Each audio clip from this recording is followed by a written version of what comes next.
1984-তে নেপোলিতে নাম লেখান মারাদোনা। দক্ষিণ ইতালির সাদামাটা ক্লাবের ভাগ্য পাল্টে যায় এরপরই। প্রথমে ইউরোপা লিগ, এরপর দুটো লিগ শিরোপা। নেপোলির মানুষের কাছে রীতিমতো ঈশ্বরে পরিণত হন এই আর্জেন্টাইন। মারাদোনা তাই তো যতখানি আর্জেন্টিনার, তার চেয়ে কম নয় নেপোলিরও। 86-তে নিজে জিতে দেশকে এনে দেন বিশ্বকাপের স্বাদ। অনেকটা একক নৈপুণ্যেই মারাদোনা নেশায় বুঁদ হয়ে গেল ফুটবল বিশ্ব। খ্যাতি ছুতে লাগলো ওই আকাশকে।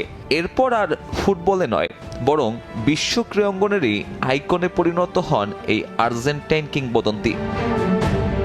ওই বিশ্বকাপেই ফকল্যান্ড নিয়ে আর্জেন্টিনা ইংল্যান্ড বিরোধ তখন তুঙ্গে। মারাদোনা ফুটবলকেই বেছে নেন প্রতিবাদের হাতিয়ার হিসেবে। শৈল্পিক ফুটবলে ভেঙে দেন ব্রিটিশদের দম্ভ।